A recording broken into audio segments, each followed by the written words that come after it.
Si tu suis cette série depuis le début, tu sais que l'objectif, ça n'a jamais été de montrer un trading impeccable, un trading parfait. Te montrer que les trades gagnants, te montrer que je réussis tout le temps et finalement te donner une image irréaliste du trading. Ça, c'est vraiment pas l'image que je veux donner à travers ma chaîne et à travers cette série de vidéos où je te partage mes résultats sur les prop firmes futures. Mais pour moi, le vrai but de cette série, c'est de te montrer qu'avec du travail, de la persévérance, de la patience et aussi beaucoup de discipline, eh ben, on peut avancer doucement mais sûrement en direction de ces objectifs. Parce que si tu me suis depuis longtemps sur YouTube, tu sais que ça n'a pas toujours été comme ça, hein. J'ai beaucoup galéré dans mon trading.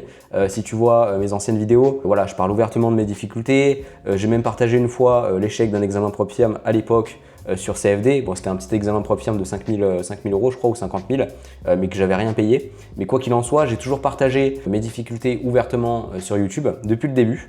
Donc tu sais que ça n'a pas été facile pour moi et du coup c'est important pour moi de rester toujours dans la transparence, l'honnêteté sur la chaîne. C'est vraiment les valeurs que je pousse au maximum parce que pour moi c'est super important, surtout dans l'industrie du trading. Et ça a été tout le but de cette chaîne, c'est-à-dire te partager mon évolution à travers mes vidéos et te partager mon aventure. Et c'est ce que je vais continuer à faire d'ailleurs à l'avenir. Parce que je pense que ça peut inspirer beaucoup de personnes et ça peut motiver des gens à passer à l'action et à réussir leur objectif. Donc dans le dernier épisode, je t'ai montré comment j'ai validé mon deuxième compte TopStep, comment je me suis pris, qu'est-ce que j'ai fait exactement, les trades que j'ai pris. Et aujourd'hui, du coup, on est à l'épisode 5 de la série. Et du coup, dans cette vidéo, je vais te montrer où j'en suis par rapport à mon troisième compte TopStep.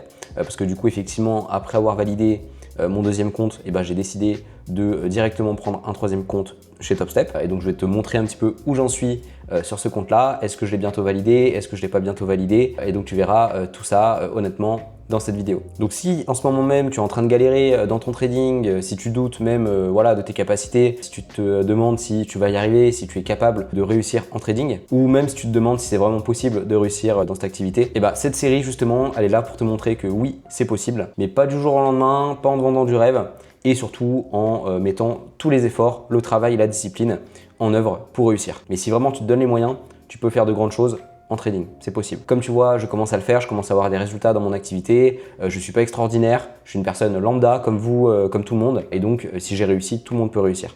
Ça dépend vraiment du travail, de la persévérance que vous allez mettre dans cette activité, mais comme dans n'importe quelle activité. Avant que la vidéo commence également, n'hésitez pas à mettre un petit j'aime pour m'encourager, à vous abonner pour être au courant des prochains contenus sur la chaîne. Et on est parti ensemble devant mon écran pour te montrer où j'en suis sur mon troisième compte chez TopStep. Voilà, donc on est sur mon écran pour te montrer la plateforme TopStep. On voit que sur le compte en question, je suis à la moitié de l'objectif à peu près. Donc je suis exactement, si je peux voir la somme exacte, à 1224,26 centimes de profit. Et comme tu sais, je dois viser un profit de 3 000 $, soit 6% pour valider un compte. Et pas faire plus de 50% en une même journée. Je t'ai parlé plein de fois de cette règle dans cette série, mais c'est important à comprendre. Donc si on va regarder plus en détail les trades, est-ce que je peux te montrer ça? Voilà, parfait. Donc on voit que j'ai pris un trade le 27 janvier, un trade gagnant à 1500 de profit. Donc vraiment le maximum qu'on doit gagner sur un compte TopStep, 50 000, les 50% de l'objectif. Et j'ai pris un deuxième trade le 29 janvier, qui là pour le coup a été un trade perdant de moins 280 $. C'était un trade à peu près à break-even. J'ai perdu sur la position à peu près moins 0,18 R. Donc voilà, presque à break-even. Parce que du coup, j'ai coupé ma perte avec mes scénarios d'invalidation. Et c'était plutôt une bonne décision. Et donc du coup, je suis voilà, à 1224,26 centimes de profit. Donc encore à peu près 1700 à aller chercher. Là, l'objectif, c'est de faire un deuxième trade du coup à 1500, parce que je risque 1500 sur mon compte pour lever des fonds. Et donc après, je serai à peu près à 2700 de profit. Et donc, il faudra que je fasse un dernier trade à peu près 300 $ pour valider mon examen. Donc encore deux trades gagnants, enfin un trade gagnant et puis un demi-trade on va dire, pour valider mon troisième compte. Mais je suis confiant, on reste patient, tu vois que là on est le 7 février au moment où je tourne cette vidéo et j'ai toujours pas eu de position, j'ai toujours pas eu d'opportunité sur mon compte. Donc on reste patient, discipliné. De toute façon comme tu sais dans mon trading, je prends entre voilà, 1 à 3 positions par mois. Des fois c'est 2, des fois c'est 4.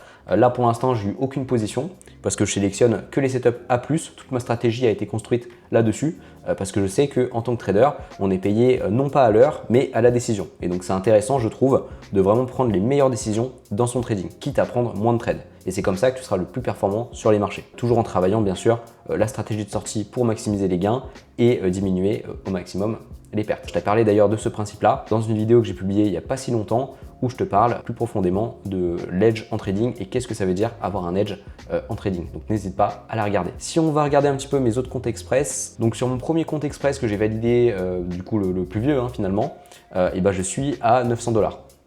À peu près. J'ai 6 jours verts, donc 6 jours à 150 $ minimum. Donc techniquement, je peux retirer mes profits. Donc je peux retirer à peu près voilà, 400 $. Un peu plus, 420, 430 $. Mais je le fais pas parce que, encore une fois, je te le répète souvent dans cette série, mais je veux constituer un matelas de sécurité sur un compte avant de retirer. Et donc je veux avoir minimum 2000 $ sur mon compte. Comme ça, le drawdown suiveur, il se bloque à 0 et après je retire tous les profits que je fais au-dessus de 2000 $ et les 2000 $, c'est mon matelas de sécurité. Ça va devenir mon drawdown à l'avenir. Et après, ce sera plus simple, avec toutes les règles de Top Step sur les paiements, et bah, d'avoir le plus de paiements possible à l'avenir.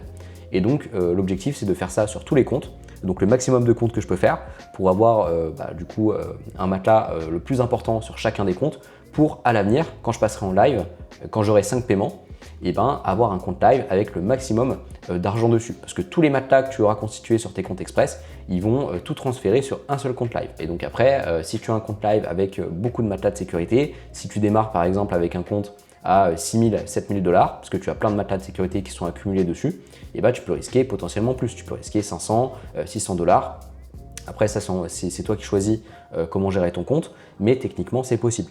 C'est possible de risquer plus parce que tu as un matelas de sécurité plus important. Et donc, tu as une marge de manœuvre qui est plus intéressante. Donc voilà pour mon premier compte express. On voit que tous les trades de toute façon que je prends pour lever des fonds, donc sur mon compte Trading Combine, je les prends aussi sur mon compte express. Bien sûr, pas avec le même risque, parce que là, c'est le compte où je gagne réellement de l'argent. Donc ça ne sert à rien de risquer beaucoup pour le cramer inutilement. Et je prends, comme tu sais, entre 200 et 300 $ de risque. C'est largement suffisant pour avoir des profits sur les marchés et garder mon compte sur le long terme, parce que je connais mon drawdown historique et du coup, je sais que techniquement, ça devrait le faire. Et ça ne devrait pas poser problème. Si on va sur mon deuxième compte express, parce que tu sais du coup j'en ai débloqué un deuxième il n'y a pas longtemps, et ben je suis à 275 $ de profit. Donc j'ai pris deux positions, une position à 317 $ de profit et une perte de 41 $. Donc ça c'est la perte que j'ai pris aussi sur mon compte pour lever des fonds, où j'ai perdu 280 $ à peu près, parce que je risquais plus. Mais tu vois que les deux trades, de toute façon je les ai pris aussi sur ce compte. Et également sur mes comptes express, comme tu sais, j'utilise un copy trading, c'est-à-dire que tous les trades que je prends sur mon compte express principal, donc le premier que j'ai validé où il y a le plus d'argent dessus, donc celui que je t'ai présenté juste avant, il se copie automatiquement sur mon deuxième compte express. Et à l'avenir, quand j'aurai le maximum de comptes express, donc 4-5, le maximum que je peux aller chercher, tous mes trades, je les copierai entre eux, sur tous les comptes. Et donc si je fais 300 $ ou 250 $ sur un compte, ça fera la même chose sur les 5 comptes. Et ça pourra créer un effet de levier qui sera intéressant. Et du coup, à l'avenir, je pourrais avoir un matelas de sécurité très important sur mon compte live. Et d'ailleurs, ce trade-là, je l'ai pris en live trading. Alors celui-ci, non, j'ai pas pu le prendre parce que j'ai pas pensé à ce moment-là. Mais ce trade-là, j'ai pu du coup le prendre en live trading et je te montre ce que ça donne maintenant.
Donc voilà les amis, c'est la fin de la vidéo pour le 5e épisode de la série PropFirm. J'espère que ça vous a plu, j'espère que vous aimez voir mon évolution, du coup au fur et à mesure sur la PropFirm Top Step, qui est pour moi la PropFirm la plus sérieuse dans l'industrie des PropFirm futures. Et justement, je me méfie de toutes les autres PropFirm, que ce soit future ou CFD, pour les raisons que vous savez sûrement. J'avais un petit peu expliqué dans l'épisode précédent pourquoi je n'aimais pas notamment les PropFirm CFD. parce que je trouvais que le modèle était beaucoup trop malsain pour les traders indépendants. Et ce que j'aimais justement surtout chez TopStep, c'est que déjà c'est des futurs, donc ça change du CFD, les conditions sont plus agréables pour trader. Mais surtout, c'est que quand tu deviens très performant avec la Propium, et ben, elle te passe en compte live. Et donc certes, c'est pas un compte à ton nom, c'est un compte à leur nom, parce que sinon ça serait interdit, hein, bien sûr. Mais derrière ça, tu traites quand même le vrai marché. Donc c'est-à-dire que les profits que tu retires après, c'est pas les profits de l'entreprise que tu retires, comme c'est le cas avec des comptes simulés, mais c'est les profits du market, tout simplement. Quand tu es en compte live, c'est les profits du market. Et donc, c'est un modèle beaucoup plus intéressant pour eux parce que c'est pas leur argent que tu retires quand tu fais des paiements. Et donc, du coup, tu ne deviens pas un poids pour l'entreprise, comme c'est le cas dans d'autres structures. Je ne donnerai pas de nom, mais vous le savez très bien. Mais voilà, donc c'est la raison principale pour laquelle j'aime beaucoup TopStep et que je reste sur cette Propium. Et de toute manière, il n'y a pas besoin de trader avec 10 000 Propium pour avoir des résultats satisfaisants. Déjà, juste une, maximiser au maximum, donc c'est-à-dire lever le maximum de comptes chez la Propium en question. La Propium la plus sérieuse, c'est largement suffisant pour avoir de bons résultats sur les marchés. Donc encore une fois, le but de cette série, c'est de t'inspirer, de te montrer du coup mes erreurs, mes réussites. Là, tu vois que je te partage mes réussites, mais il n'y a pas si longtemps que ça, dans l'épisode 3, je te partageais également mes difficultés. Donc, que j'avais quelques difficultés dans mes comptes Propium et je t'avais partagé ça ouvertement. Et c'est ce que je vais continuer à faire, te partager quand je réussis, les difficultés que j'ai également dans mon trading et toujours pousser au maximum l'honnêteté sur ma chaîne. Parce que c'est vraiment une valeur importante pour moi. Et je sais qu'il y a beaucoup de personnes qui me suivent justement pour ça. Et de toute façon, c'est hors de question que je fasse du contenu voilà, ultra divertissant alors que c'est pas forcément la réalité. Moi, je veux vraiment rester honnête, transparent et vous montrer mes vrais résultats sur les marchés financiers, sans filtre et sans quoi que ce soit. Également, je tiens à te dire que j'ai récemment fait l'acquisition d'un compte chez Ufonded. Donc Ufonded, je ne sais pas si vous savez un petit peu ce que c'est, mais c'est pas réellement une Propium, ça se rapproche plus d'un fonds privé. Donc j'en parlerai un petit peu plus tard sur la chaîne. Là, c'est pas le but de cette vidéo, mais je voulais juste te dire que j'ai commencé du coup un compte 90 000 $ chez eux en financement instantané, hein, du coup pour le coup. Et ce que je souhaite faire, c'est aussi faire une série en plus de cette série Propium Future sur Ufonded. Donc en te partageant mon évolution sur cette plateforme et te montrer concrètement ce que je fais avec eux. En plus de la série du coup Propium Future. Donc il y aura une série Propium Future et une deuxième série Ufonded. Et donc vraiment hâte de sortir ça sur la chaîne parce que j'ai eu beaucoup de demandes aussi à ce sujet. Donc si tu as aimé la vidéo, n'hésite pas à la liker parce que ça me motive réellement à continuer et ça me donne beaucoup de motivation pour la suite. Également à t'abonner pour être au courant des prochains contenus sur la chaîne. Également, je tiens à dire que j'ai fait un PDF exprès pour toi si tu souhaites réussir un examen chez TopStep où je t'explique en fait de A à Z comment réussir un examen chez eux et comment je m'y prends pour réussir assez rapidement, enfin du moins le plus rapidement possible, mes examens. Et comment je vais faire pour lever le maximum de comptes chez eux. Vraiment toute la logique derrière ça, je t'explique comment j'opère, comment je fonctionne. C'est un PDF complet que tu peux télécharger, que tu peux imprimer et qui peut réellement t'aider si tu souhaites lever des fonds avec TopStep et réussir avec eux. Donc n'hésite pas, c'est le premier lien en description. Tu as aussi accès comme d'habitude à une formation gratuite pour structurer ton activité, donc en téléchargeant journal de trading, etc., avec des PDF aussi offerts pour commencer dans cette activité si tu es débutant et si ça peut t'intéresser. Donc n'hésite pas, c'est les premiers liens en description. Et tu as juste à rentrer ton email et je t'envoie tout ça dans ta boîte mail. Donc on se retrouve la semaine prochaine, lundi prochain comme d'habitude pour la prochaine vidéo. Et en attendant, prenez bien soin de vous et de vos proches.